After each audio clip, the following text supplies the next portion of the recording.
CSN study में आप सभी का स्वागत है। तो कैसे हैं आप लोग? आशा करते हैं कि अच्छा होंगे। तो आज के वीडियो में हम लोग क्लास 12 की क्लास 12 का समाज शास्त्र यानी सोशोलॉजी की इम्पोर्टेंट लघु उत्तरीय प्रश्नोत्तर करेंगे। ठीक है, सब्जेक्टिव टाइप का इम्पोर्टेंट वेरी इंपॉर्टेंट प्रश्नोत्तर इस वीडियो में करेंगे। करीब 60 इंपॉर्टेंट प्रश्नोत्तर इस वीडियो में करेंगे हम लोग। ठीक है, तो चलिए शुरू करते हैं एक एक प्रश्न को। जैसे कि पहला प्रश्न 1 नंबर है। 1 नंबर प्रश्न है कि समाज क्या है? तो समाज किसको कहेंगे?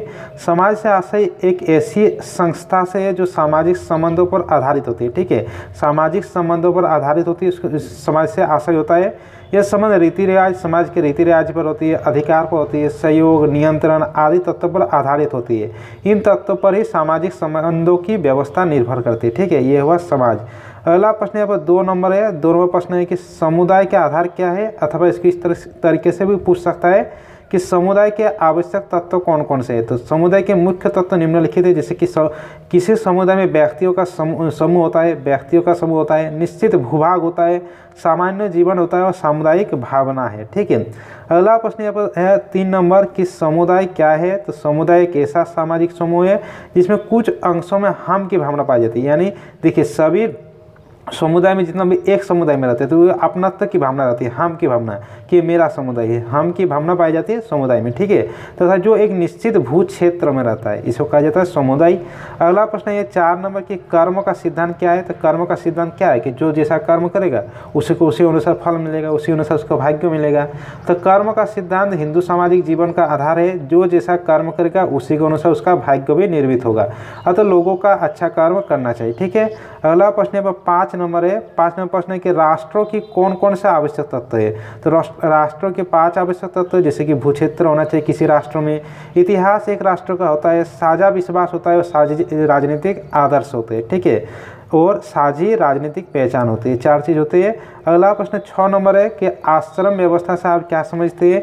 तो आश्रम व्यवस्था 4 तरह की होती है, ब्रह्मचारी, गृहस्थ, वानप्रस्थ और संन्यास आश्रम। ठीक है, तो हिंदू धर्मशास्त्र में 4 आश्रम की व्यवस्था की गई है। प्रत्येक आश्रम में मनुष्य की कर्तव्य अलग अलग है। जैसे ब्रह्मचार्य आश्रम, गृहस्थ आश्रम, वानप्रस्थ आश्रम, संन्यास आश्रम, इन चारों आश्रम का मानव जीवन में बहुत अधिक महत्व होता है। ठीक है, अगला प्रश्न यहाँ पर 7 नंबर है कि वर्ण व्यवस्था क्या है, अथवा वर्णाश्रम धर्म के विषय में आप क्या जानते हैं? तो वर्णावस्था भी 4 तरह की होती है, जैसे ब्राह्मण, क्षत्रिय, वैश्य और शूद्र। तो वर्णाश्रम धर्म सामाजिक संगठन का लोकप्रिय उदाहरण है। ये हिंदू समाज को 4 वर्ग में विभाजित करते हैं, जैसे कि ब्राह्मण जो कि बौद्धिक कार्य से जुड़े होते हैं, क्षत्रिय या देश की रक्षा से जुड़े होते हैं, वैश्य या व्यापार से जुड़े थे और शूद्र या सेवा कार्य से जुड़े थे। ठीक है, वर्ण व्यवस्था में। अगला प्रश्न पर 8 नंबर है कि पुरुषार्थ क्या है? तो प्राचीन हिंदू धर्म में मनुष्य के लिए निर्धारित विशिष्ट कर्तव्य योजना को ही पुरुषार्थ के नाम से जाना जाता है। ठीक है, विशिष्ट कर्तव्य योजना को ही पुरुषार्थ के नाम से जाना जाता है। इसमें समाज और व्यक्ति दोनों का कल्याण नहीं होता है। पुरुषार्थ के जीवन में 4 पुरुषार्थ निर्धारित किए गए, जैसे कि धर्म, अर्थ, काम और मोक्ष। ठीक है, अगला प्रश्न पर 9 नंबर है। 9 नंबर प्रश्न है कि वेद कितने प्रकार के होते हैं? तो वेद 4 प्रकार के होते हैं, ऋग्वेद, यजुर्वेद, अथर्ववेद और सामवेद। ठीक है, 4 तरह की वेद होती है। आप लोग कमेंट बॉक्स में कमेंट कर दीजिए कि सबसे पुराना वेद कौन सा है। ठीक है, सबसे पुराना वेद कौन सा है। अगला प्रश्न यहाँ पर 10 नंबर की उपनिवेशवाद से आप क्या समझते हैं? तो उपनिवेशवाद किसको कहते हैं? जैसे कि किसी बाहरी देश के द्वारा यानी विदेश के द्वारा जब किसी अन्य देशों को शासक करता है तो उसको कहा जाता है उपनिवेशवाद। जैसे भारत में शासन किया था अंग्रेजों ने करीब 150 साल तक, तो उसको कह सकते हैं कि उपनिवेशवाद के अंतर्गत। ठीक है, तो जब कोई शासक या प्रशासक तंत्र अपने साम्राज्य का विकास करना चाहता है तथा वो उपनिवेशवाद को अपनाता है। सशक्त शासक जब दूसरे शासक को पराजित करके अपने साम्राज्य के तहत विभिन्न उपनिवेश स्थापित करता है तो ऐसी क्रिया को ही उपनिवेशवाद कहा जाता है। ठीक है, अगला प्रश्न 11 नंबर की जनसंख्या के आयु संरचना से क्या तात्पर्य है? तो जनसंख्या के आयु संरचना में विभिन्न आयु वर्ग के व्यक्तियों का अनुपात लिया जाता है। ठीक है, तो कुल जनसंख्या के संदर्भ में विभिन्न आयु वर्ग के व्यक्तियों का अनुपात जनसंख्या का आयु संरचना कहलाते हैं। ठीक है, अगला प्रश्न यहाँ पर 12 नंबर है कि भारत में स्त्री पुरुष अनुपात में को समझाइए।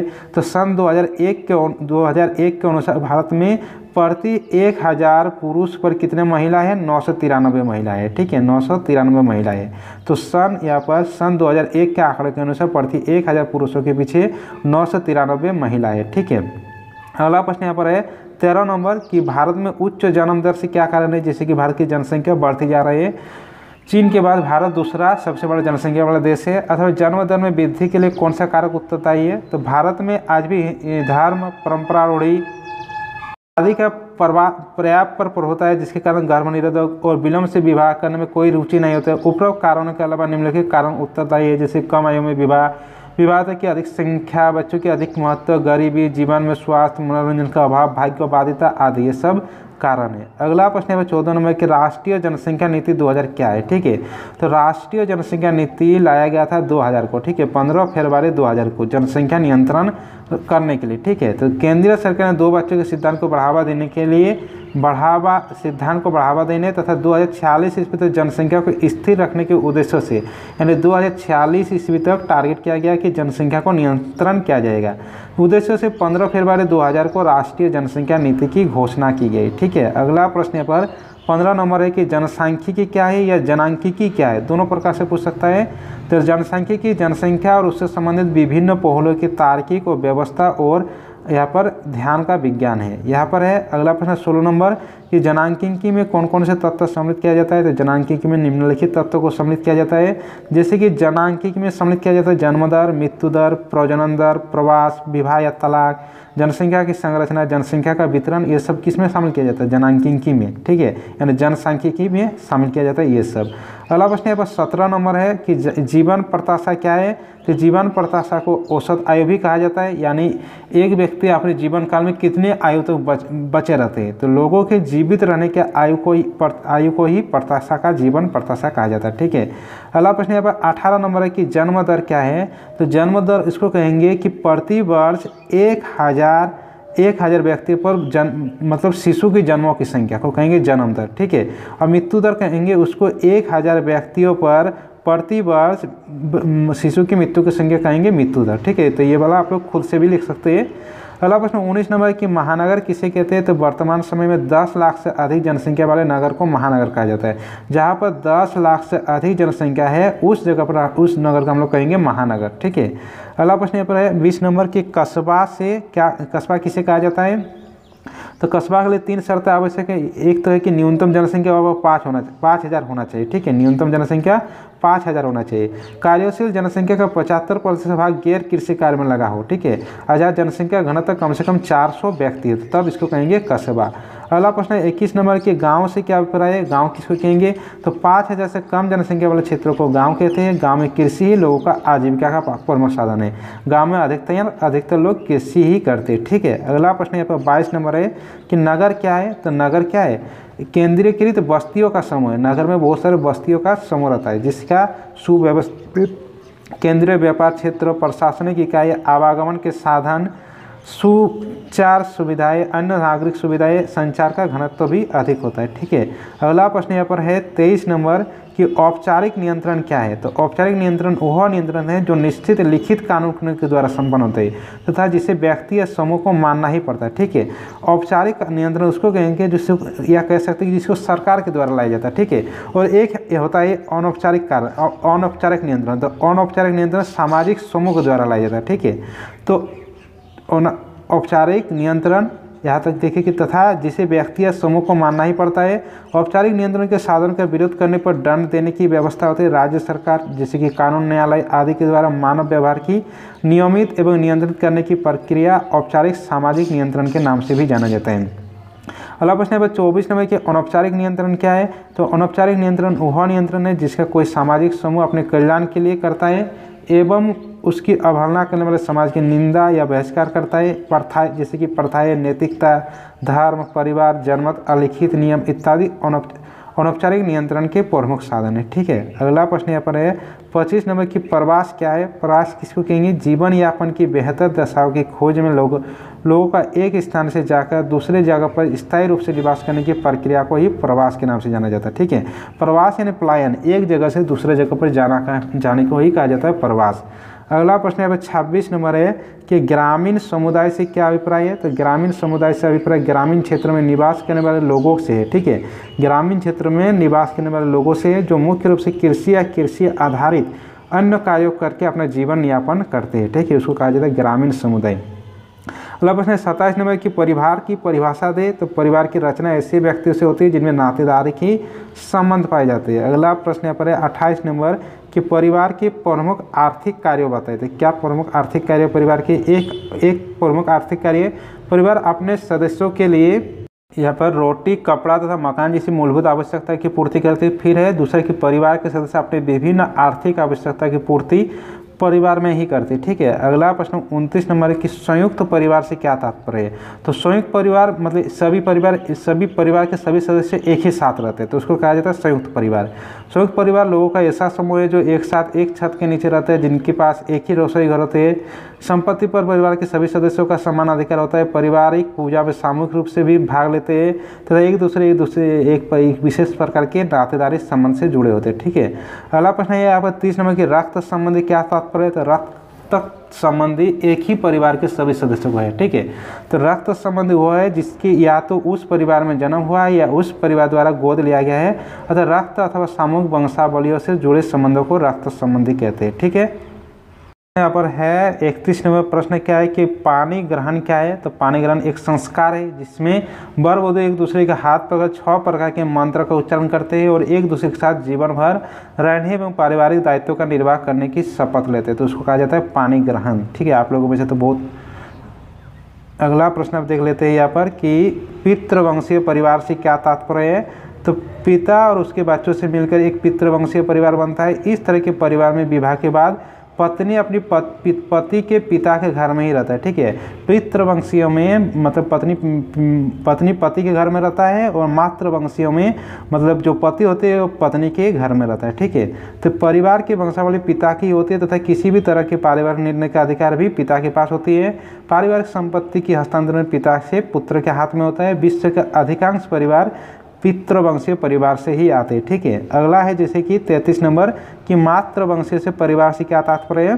तो माँ और उसके बच्चों से मिलकर एक मातृवंशीय परिवार बनता है। इस तरह के परिवार में पति, ठीक है, पति यहाँ पर अपनी पत्नी के माँ के घर में रहने लगता है। इसमें परिवार की वंशावली माँ के पक्ष की होती है तथा निर्णय का अधिकार इसमें माँ के पास होती है। पारिवारिक संपत्ति का हस्तांतरण माँ से बेटी के हाथ में होता है, परंतु संपत्ति के देखरेख का अधिकार मामा के पास होता है। प्रबंधन का अधिकार मामा से भांजे को हस्तांतरित हो जाती है। यहाँ पे कौन बोला? मातृवंशीय परिवार में। ठीक है। अगला प्रश्न है 34 नंबर की जनजाति की परिभाषा दे। तो जनजाति किसको कहते हैं? स्थानीय आदिम समूह के किसी संग्रह का जो एक सामान्य भूभाग में निवास करता हो, एक सामान्य भाषा बोलता है और एक सामान्य संस्कृति को व्यक्त करता है, एक जनजाति कहलाता है। ठीक है। इसको कहते हैं जनजाति। अगला प्रश्न है 35 नंबर की जाति और जनजाति में 2 अंतर बताए। ठीक है। तो देखिए, एक जनजाति का निश्चित भूभाग अथवा क्षेत्र होता है। ठीक है। जनजाति का निश्चित क्षेत्र होता है परंतु जाति का कोई निश्चित क्षेत्र नहीं होता है। हालांकि जाति में सदैव अंतर्विवाह पाई जाती है, जाति में अंतर्विवाह पाई जाती है, लेकिन जनजाति में कभी संपूर्ण रूप से अंतर्विवाह नहीं पाया जाता है। ठीक है। अगला प्रश्न यहाँ पर 36 नंबर है कि बाजारवाद क्या है? तो बाजारवाद उसको क्या कहेंगे कि विश्व के सभी देशों के साथ या आपस में वस्तुओं का आयात निर्यात या क्रय विक्रय, उसको क्या कहेंगे? बाजारवाद। तो उदारीकरण तथा निजीकरण ने बाजारवाद को जन्म दिया है। दुनिया खरीद बिक्री की मंडी में तब्दील हो गई है। इस प्रकार बाजारवाद उदारीकरण तथा वैश्वीकरण का प्रतिफल है। ठीक है। अगला प्रश्न है 37 नंबर के खुले बाजार का क्या तात्पर्य है? तो खुले बाजार का तात्पर्य उस बाजार से होता है जिसमें किसी प्रकार के रोकथाम या प्रतिबंध नहीं होता है। ठीक है। अगला प्रश्न है 38 नंबर है कि भूमंडलीकरण क्या है? तो भूमंडलीकरण में सभी देश के सभी लोग अन्य देशों के साथ आर्थिक लेन देन एकदम आसानी से करते हैं। ठीक है। एकदम खुला रहता है। तो भूमंडलीकरण से अभिप्राय भूमंडल के विभिन्न देशों के बीच आर्थिक संबंधों को विकसित करने की एक प्रक्रिया है। अगला प्रश्न 39 है कि एडम स्मिथ के बाजारी अर्थव्यवस्था के तर्क के बारे में बताइए। तो राजनीतिक अर्थशास्त्र में एडम स्मिथ सर्वाधिक प्रचलित थी, जिन्होंने बाजारी व्यवस्था को अपनी किताब द वेल्थ ऑफ नेशंस में समझाया। उनका कहना था कि बाजारी अर्थव्यवस्था व्यक्तियों में आदान प्रदान या सौदा का एक लंबा क्रम है जो अपनी क्रमबद्धता की वजह से स्वयं एक कार्यशील और स्थिर व्यवस्था की स्थापना करती है। अगला प्रश्न है 40 नंबर की अल्पसंख्यक शब्दों से क्या अभिप्राय है? तो अल्पसंख्यक किसके कहेंगे? जिसकी संख्या कम मात्रा में, जिसकी संख्या कम है उसको कहेंगे अल्पसंख्यक।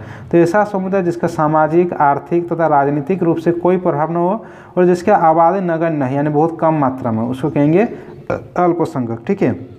अगला प्रश्न है 41 के सामाजिक अपवर्जन या बहिष्कार का क्या अर्थ है? तो किसी व्यक्ति या समूह को उन अवसरों से वंचित रखना जो अधिकांश जनसंख्या के लिए खुले, ठीक है, उन अवसरों से वंचित रखना मतलब उसको मौका नहीं देना, तो उसको कहेंगे बहिष्कार या अपवर्जन भी कहेंगे, ठीक है।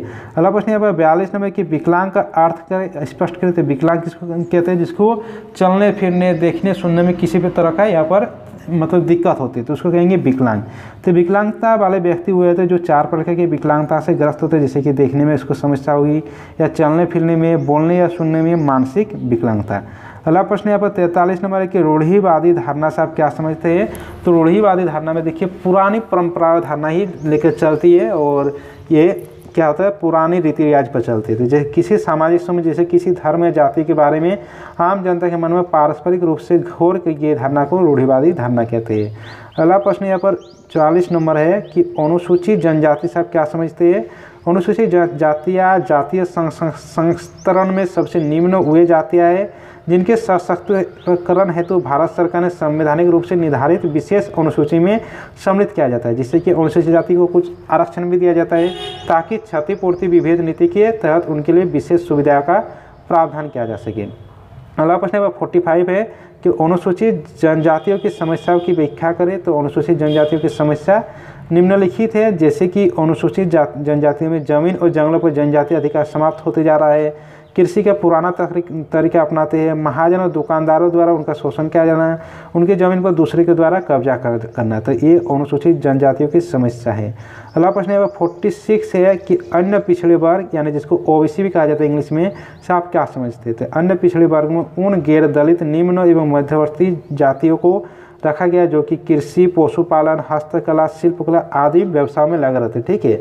और अन्य पिछड़े वर्ग ये शिक्षा, व्यवसाय, सरकारी नौकरी में उच्च जाति से पिछड़े हुए रहते हैं, ठीक है, इसको कहा जाता है ओबीसी। अगला प्रश्न है 47 है कि व्यक्तिगत विभिन्नता और सामाजिक विभिन्नता में क्या अंतर है? तो व्यक्तिगत विभिन्नता में व्यक्ति में अंतर रहता है, ठीक है, व्यक्तिगत विभिन्नता में उसकी योग्यता उसकी क्षमता में अंतर होती है, ठीक है। सामाजिक विभिन्नता में समाज के लोगों के साथ उसमें विभिन्नता पाई जाती है। तो व्यक्तिगत विभिन्नता का तात्पर्य व्यक्ति की योग्यता, क्षमता तथा प्रयास में विभिन्नता से, जबकि सामाजिक विभिन्नता समाज द्वारा उत्पन्न की जाती है जिसमें व्यक्त करती है। अगला प्रश्न पर 48 नंबर है कि पूर्वाग्रह क्या है? तो पूर्वाग्रह मतलब किसी व्यक्ति के बारे में कुछ भी सोच लेना है, मतलब उस व्यक्ति से ना बातचीत करके ना उससे मिलकर मतलब अपने बारे में मतलब अपने से उस दूसरे व्यक्ति के बारे में कोई भी सोच लेना। ये सोच सकारात्मक भी सोच सकते हैं या नकारात्मक भी सोच सकते हैं, मतलब किसी व्यक्ति के बारे में कोई तरह की सोच बना लेना कि वो व्यक्ति इस तरह का है, तो उसको कहेंगे पूर्वाग्रह। तो पूर्वाग्रह किसी व्यक्ति अथवा समूह के बारे में पूर्व निर्धारित विचारधारा है, ठीक है, ये सकारात्मक भी हो सकता है और नकारात्मक दोनों प्रकार का हो सकता है। अगला प्रश्न यहाँ पर 49 है कि महिला सशक्तिकरण क्या है? तो महिला को सशक्त करने के लिए महिला सशक्तिकरण कहते हैं उसी को, ठीक है। तो महिला की वर्तमान स्थिति में सुधार अथवा विकास को महिला को सशक्तिकरण कहा जाता है। इस प्रकार में महिला की पारिवारिक, सामाजिक, आर्थिक, राजनीतिक स्थिति आदि में सुधार लाने का प्रयास किया जाता है, ठीक है। अगला प्रश्न यहाँ पर 50 है कि एकीकरण का अर्थ स्पष्ट करें। तो एकीकरण क्या है? सभी एक साथ रहेंगे, तो उसको क्या कहेंगे? एकीकरण। तो दो या दो से अधिक संस्थाओं या प्रतिष्ठानों या वस्तुओं को मिलाकर एक करने की प्रक्रिया भाव एकीकरण कहलाता है। अगला प्रश्न यहाँ पर 51 है कि दोहरी नागरिकता क्या है? तो दोहरी नागरिकता क्या होता है? जैसे कि एक देश में नागरिकता उसको प्राप्त है, एक देश के साथ किसी दूसरे देश के साथ भी उसको नागरिकता प्राप्त है, तो उसको कहेंगे दोहरी नागरिकता, ठीक है। तो दोहरी नागरिकता एक राजनीतिक व्यवस्था है, संवैधानिक या कानूनी अधिकार है। यह व्यवस्था, यह कानून किसी राज्य विशेष के नागरिक को एक ही समय में एक दूसरे राज्यों को नागरिक बनने का अनुमति देता है, तो इसको कहते हैं दोहरी नागरिकता, ठीक है। अगला प्रश्न 52 है कि बहुल समाज का क्या तात्पर्य है? तो बहुल समाज में जिसमें अनेक जाति रहती है, अनेक प्रजाति रहते हैं, सभी धर्म रहते हैं, सभी नस्ल रहते हैं, सभी संस्कृति आदि से जुड़े रहते हैं। बहुल समाज में मतलब बहुत तरह के समाज रहते हैं उसमें, ठीक है। अगला प्रश्न है 53 नंबर की धर्मनिरपेक्षता क्या है? तो धर्मनिरपेक्षता क्या है? जो कि भारतीय संविधान की एक 6 मौलिक अधिकारों में से एक मौलिक अधिकार है धर्मनिरपेक्षता। धर्मनिरपेक्षता ये है कि सभी लोगों को अपना धर्म मानने का पूर्ण स्वतंत्रता है, ठीक है। तो धर्मनिरपेक्षता सभी नागरिकों को उनकी जाति, धर्म, लिंग और विश्वासों पर विचार किए बिना अपने धर्म के अनुसार आचरण करने की स्वतंत्रता देती है। ठीक है, अगला प्रश्न नंबर 54 है कि परियोजना क्या है, जिसको प्रोजेक्ट भी कहा जाता है, कि परिभाषा लिखिए। परियोजना, जैसे कि आप लोग स्कूल में प्रोजेक्ट काम किए होंगे, तो परियोजना क्या है? परियोजना वास्तविक जीवन का एक भाग है। वास्तविक जीवन में जो होता है उसी को तो हम लोग प्रोजेक्ट बना कर यहाँ पर दिखाते हैं, तो उसी को कहा जाता है परियोजना, जिसका प्रयोग विद्यालय में किया जाता है। ठीक है, अगला प्रश्न 55 नंबर है कि सामाजिक शोध क्या है? तो सामाजिक शोध वह वैज्ञानिक विधि है जिसके द्वारा सामाजिक घटना एवं समस्याओं के कारण अंत संबंध तथा उनमें अंतर्निहित प्रक्रिया का अध्ययन, विश्लेषण एवं निरूपण किया जाता है। अगला प्रश्न 56 है कि साक्षात्कार से आप क्या समझते हैं? तो साक्षात्कार क्या होता है? साक्षात्कार जैसे कि आप लोग जानते हैं कि इंटरव्यू, साक्षात्कार यानी इंटरव्यू।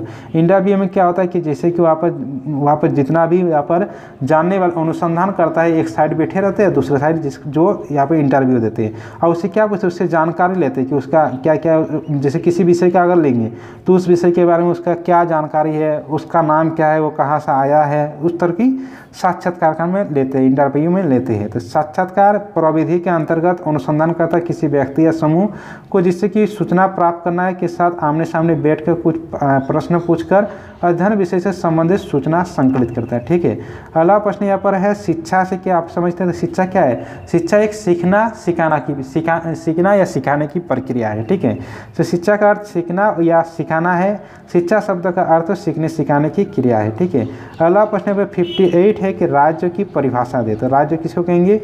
राज्य उस संगठित इकाई को कहते हैं जो एक शासन यानी सरकार के अधीन हो।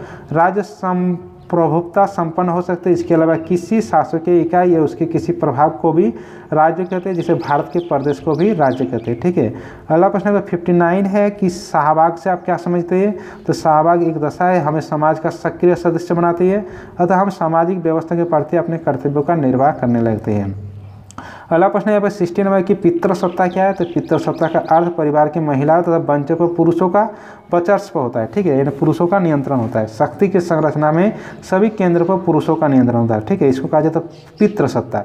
अगर मातृसत्ता कहता है तो मातृसत्ता में क्या होता है? या मातृसत्ता में महिलाओं का नियंत्रण होता है। ठीक है, महिलाओं का सभी केंद्र पर नियंत्रण होता है मातृसत्ता में, और पितृसत्ता में पुरुषों का नियंत्रण होता है। ठीक है, तो ये रहा आप लोग का 60 important, very important subjective type का क्वेश्चन। ठीक है, तो चलिए सभी दोस्तों के साथ इस वीडियो को शेयर कर दीजिए, वीडियो को लाइक कर दीजिए, चैनल में कोई नए है तो चैनल को सब्सक्राइब कर दीजिए, साथ में बेल आइकन को प्रेस कर दीजिए। चलिए मिलते हैं अगले वीडियो के साथ।